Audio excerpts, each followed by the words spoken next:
Hello friends. Well, we are into the 12th week of our course, and this is the final week of our course, Elements of Literature and Creative Communication. And again, I can't help but look back and see the gamut of topics we have covered and range of things that we have learned in this course. I'm sure it has given you a sense of pride as well. Of course, apart from the sense of satisfaction, it should also give you a sense of pride, because in the course of such a short span, less than 3 months, right? Well, you have been able to pick up what an average student learns in about a year, right? Of course, without even realizing the pressures and the loads that generally academic courses entail with it, if we can learn so much, that's an extraordinary feat in itself. All right.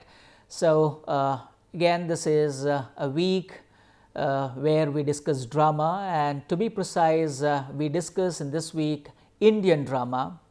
Remember, we have already established a pattern, right? If you can quickly recall, we began with an overview of poetry, discussed various elements of poetry, discussed contemporary world poetry, and discussed Indian English poetry.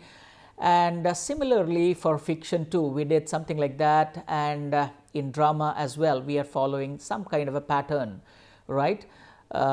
So last class we discussed a doll's house, which can be called, at the inaugurator of a new style of drama, realistic drama, a very significant moment in the history of Western drama as such.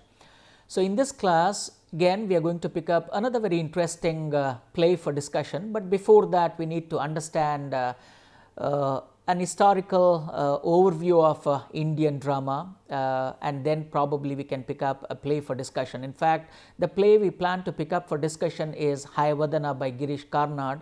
So maybe in the next couple of days you can as well read the play and come ready for a very interactive discussion of the play. Okay. Now let's take a very quick look at the historical origins of Indian drama. When we say Indian drama, of course, we before we even come to drama written in the various regional languages, bhashas, when we say pan-Indian drama, of course, it has Sanskrit roots. We don't need to highlight that. So it's a Sanskrit root of drama as well. So we can as well call it classical Indian drama.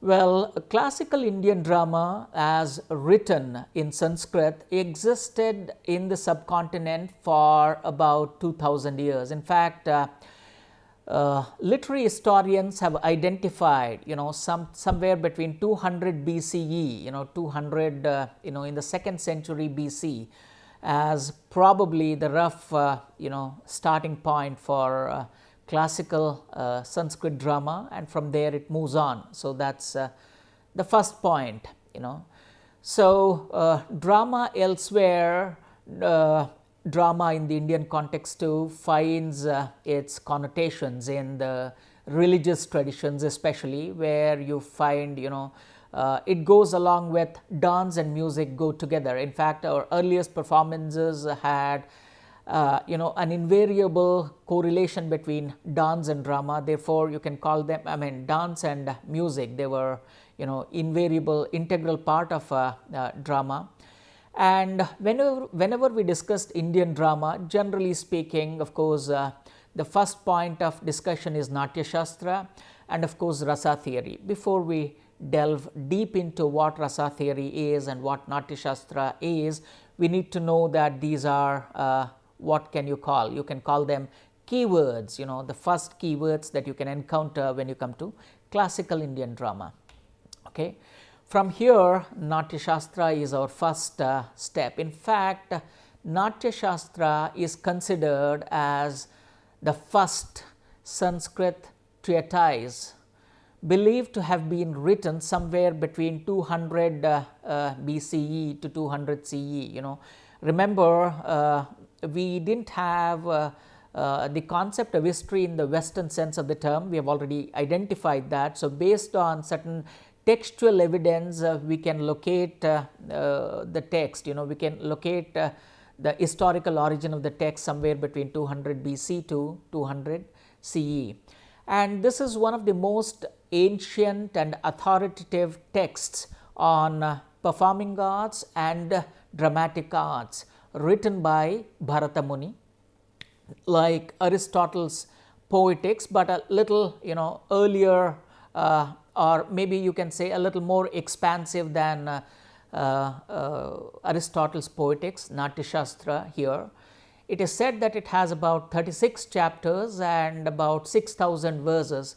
So, Natyashastra, the ancient Sanskrit treatise that deals with performing arts and dramatic arts, talks about various dramatic techniques, various performative aspects of drama and things like that in about 36 chapters using 6,000 verses. There is a beautiful story concerning the birth of Natya Shastra. Remember, myths and legends are extraordinary ways of understanding the consciousness of a society, the collective consciousness of a society. That's why, if you can recall, in the introductory video we said that we are a mythic people. Myths run deep in our veins and all that. Whatever we touch, we turn them into stories, myths, legends, songs, things like that. There's a reason why we said that. So, even behind Natya Shastra's origin, you have an extraordinary story. Once it so happened that, again, this is what is evident from Natya Shastra. So, after Kruta Yuga and before the onset of Treta Yuga, these are our societal concepts of epochs, ages, various ages, right? So, gods went, under the leadership of Indra, they went and met Brahma, and they said that, things are deteriorating on the, on the earth, as well as, things are not as they used to be. Therefore, they request the god of creation, Brahma, to create something extraordinary, such that, people everywhere, be it, gods in the heaven or, demons in their Asura Loka, or even human beings on earth, they can be engaged and they can also be entertained. The purpose is something simple. Krida niyamakichamam drushyam shravyancha yad bhavech. Now look at this. So, they request God to create something that engages both their sight and sound. Drushyam shravyancha yad bhavech, something that appeals to their sense of sight and sense of auditory organs, something like that. So, now Brahma thinks deep, and then he thinks he could create something so that it could just act as a good counsel for people in need and people who are in search of or in pursuit of Purushartha. Remember, Purushartha plays a very important concept in Indian philosophy. You have Dharma, Artha, Kama, Moksha. These are the 4 pillars of Purushartha, and all our life is in pursuit of that, achieving a kind of a balance there. And when God requested Brahma to create something like that, Brahma goes ahead and says, why? Let me add something more to this, not just something in pursuit of Purushartha. I'll also give you something, which is an essence of all the scriptures, all Vedic scriptures, which can act as foundation for all the arts.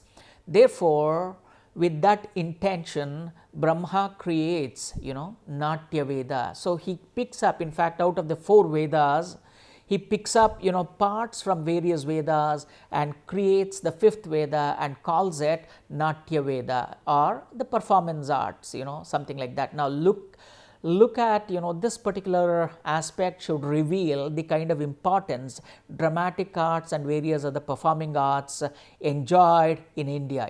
They almost enjoyed the status of a Veda. That's why they have come to be called 5th Veda. And how does Brahma create, Natya Shastra, an extraordinary scripture related to performing arts and dramatic arts?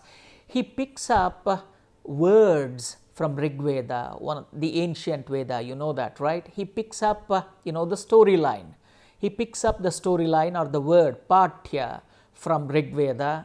Then he picks up musical elements from Samaveda, Gita, it's called Pathya, text, Gita, musical elements, and from the Yajurveda he picks up Abhinaya, the language of gestures, expressions, things like that.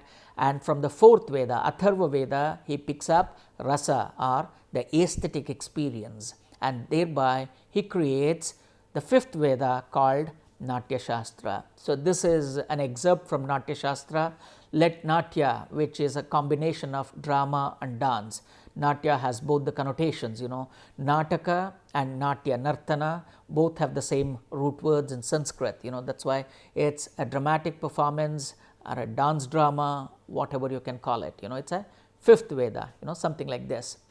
Now, again, the Natya Shastra, in the very beginning, it is also narrated that now that Brahma has provided an extraordinary, fifth Veda, so now he asks Bharata Muni to, using the Veda that he has created, he asks him to create the first play. Therefore, the first play comes into existence, and according to Bharata, and according to Natya Shastra, the first play that was performed was Samudra Manthana, the churning of the great ocean. You know that story where Amrita comes out of it, out of the great churning that is a collective effort between the deities and the demons. The great Amrita comes out, Samudra Manthana.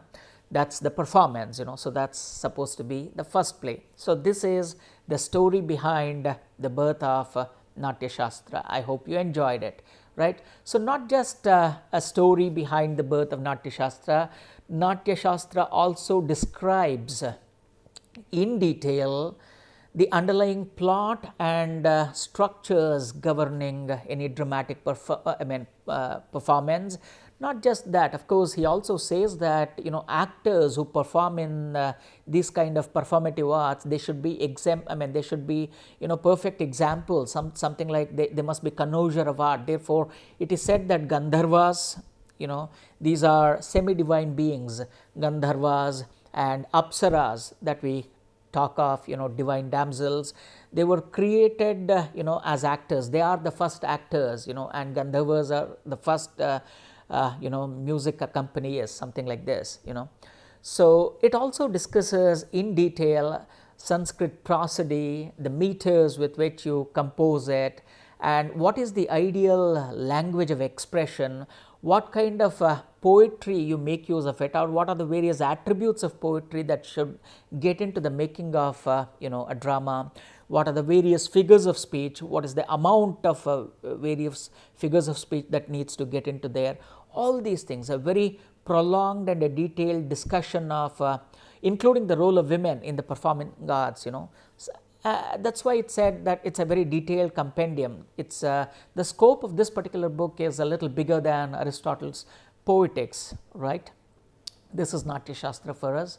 And it goes ahead and proposes for the first time Rasa Theory. That's why whenever we talk of Indian dramatic tradition, we invariably begin with Natya Shastra and Rasa Theory.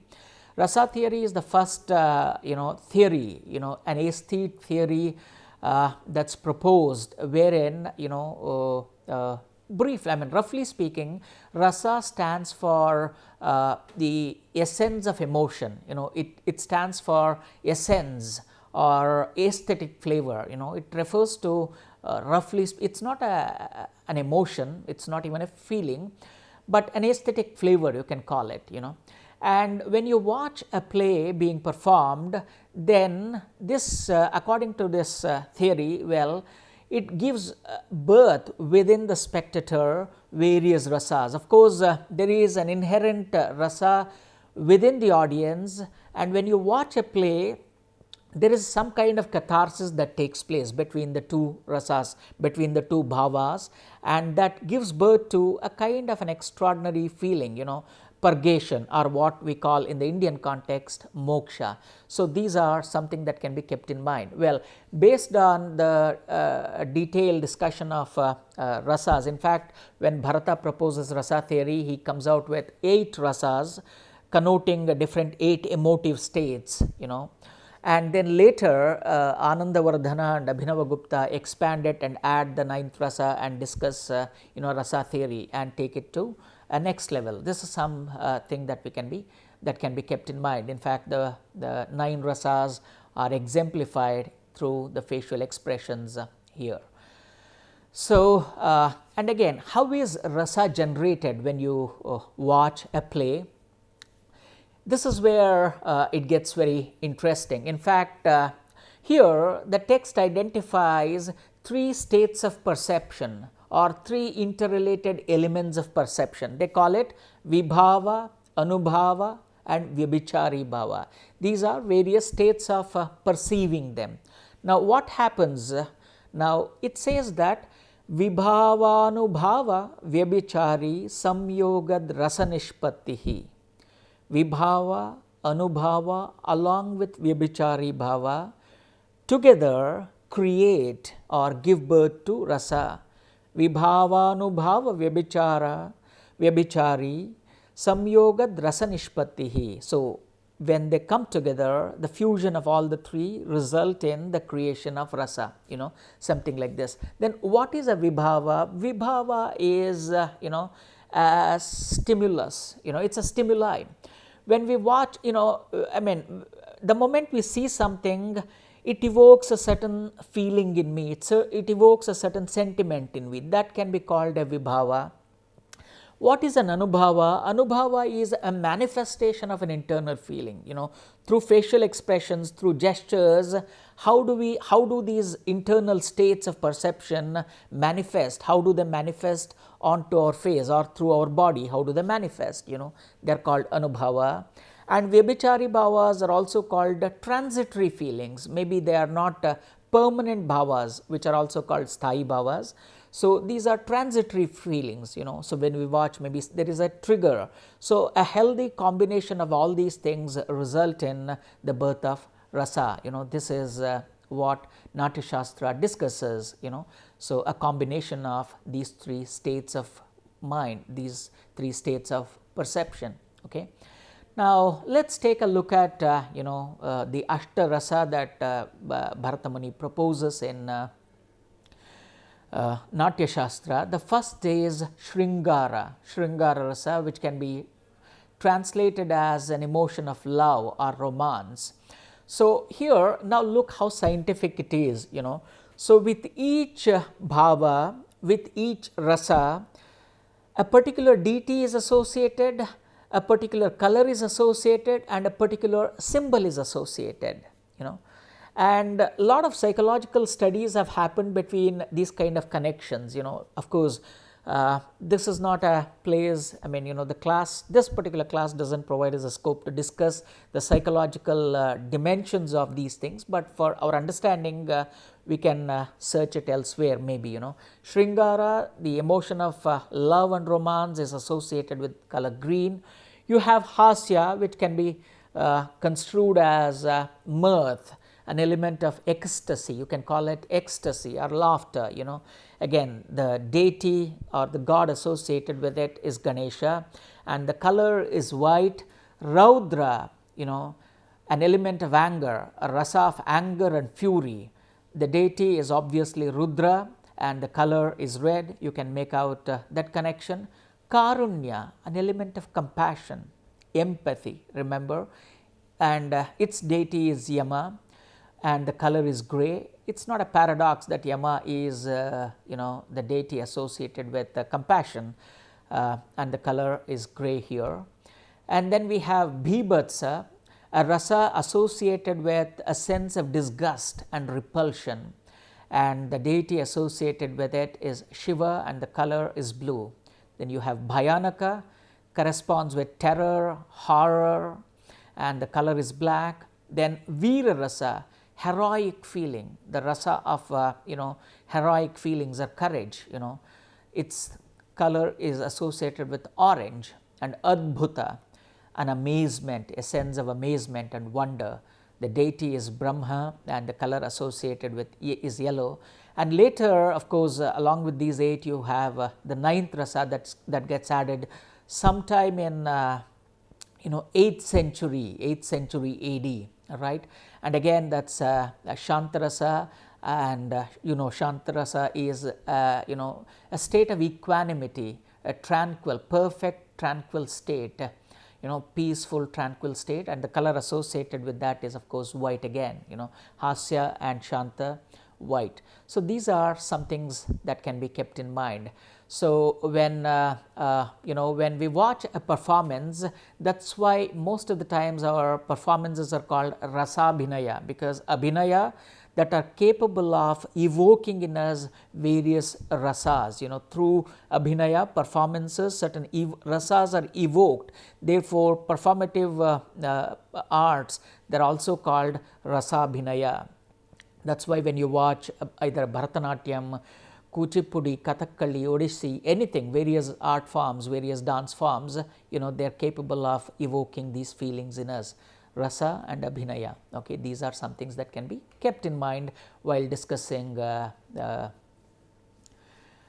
Shastra and its rasa concepts. Of course, the influence of Bharata's Natya Shastra and especially Rasa Theory, it does not end with Sanskrit drama and poetics. Remember, it has a pan-Indian presence. Even to this day, when we discuss the concept of Indian drama, we can trace certain elements, certain shades of Sanskrit drama and poetics, even in our contemporary regional plays and regional dramatic performances as well. Acknowledging the importance of Bharata's Natya Shastra on his own, shaping up of the poet in him, Tagore makes a wonderful remark here. Now look at this. He says, our emotions are the gastric juices which transform this world of appearance into more intimate world of sentiments, right? Because the rasas are not merely they have a physiological presence. They are not just merely mental constructs. They have a physiological presence. Therefore, they have the ability to make the world around us a place of more intimate sentiments. On the other hand, this outer world, it has its own juices or various qualities which excite our emotional activities. This is called in our Sanskrit rhetoric rasa, which signifies outer juices having their response in the inner juices of our emotion. And therefore, when you write a poem, a great writer is aware of what kind of rasa the poem is evoking.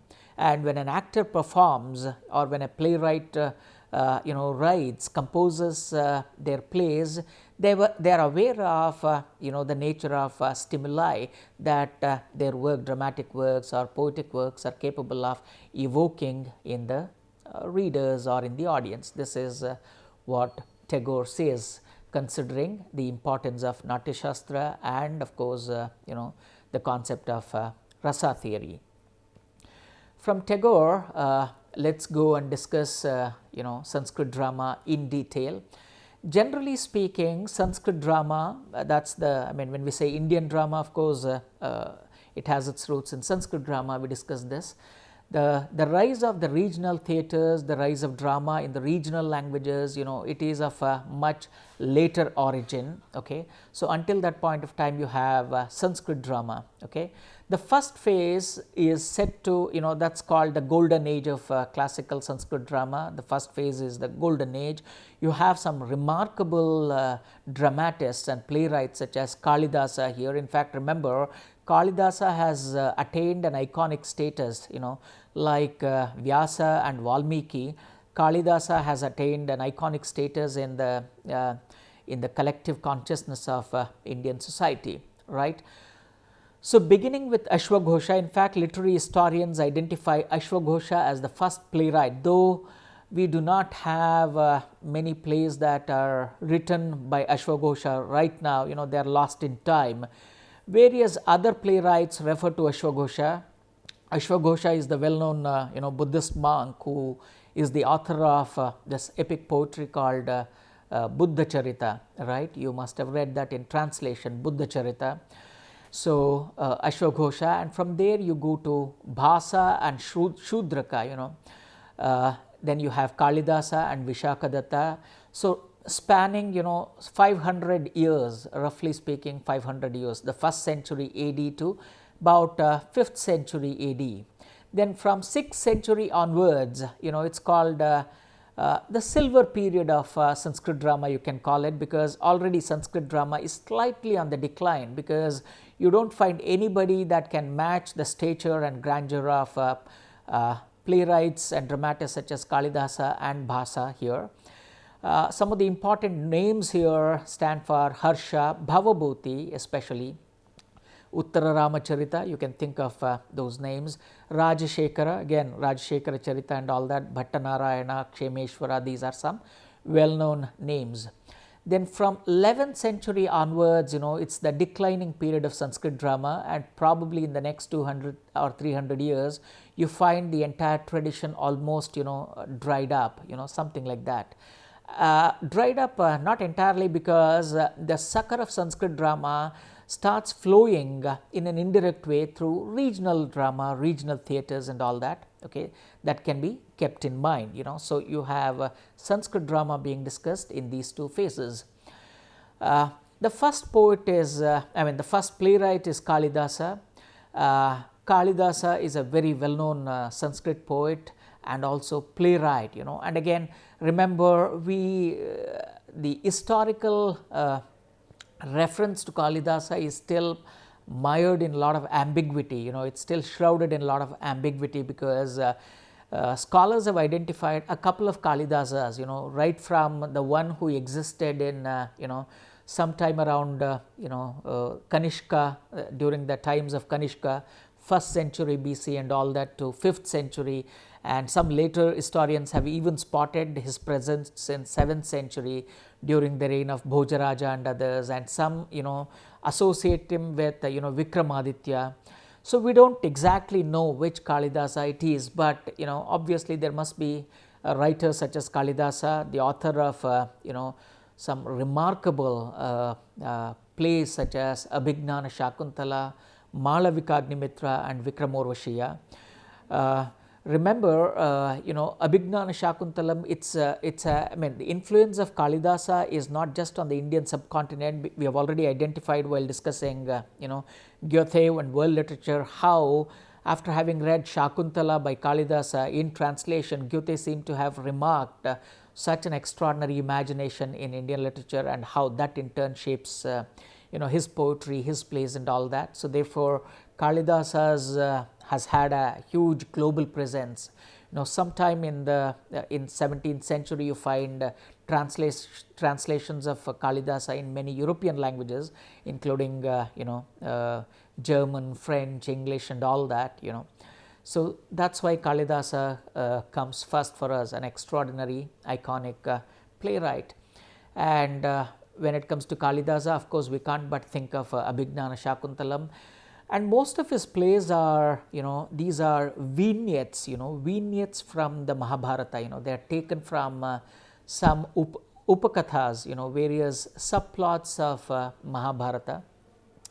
Shakuntalam too talks of, the union between Shakuntala, daughter of Vishwamitra, and the divine nymph, and, Dushyanta, and of course, the name Bharata that we have today is attributed to their son, Bharata, the greatest ruler, who has his presence in our traditions, myths and legends and all that, Bharata, out of which this Bharata Kanda, is seemed to have emerged. So this is the story about, them, Shakuntala and Bharata, an extraordinary play, probably you need to pick it up. So in this class, we began our discussion with, classical Sanskrit drama, identified, Bharata's Natyashastra as the first great treatise that discusses in detail various components of performing arts and dramatic arts, and the concept of rasa, concept of rasabhinaya, and of course, various perceptual states, bhavas. When it comes to bhavas, you have vibhava, anubhava, vyabhichari bhava, and how a combination of all that results in the creation of rasas and all this. the next class, we can pick up, the remaining components of, Sanskrit drama, and then we can come to Indian English drama. Please remember, we would not be able to discuss all the regional dramatic traditions here for want of space and want of time. So, after a discussion of Sanskrit drama, we straight away move to Indian English drama. All right. So, see you in the next class.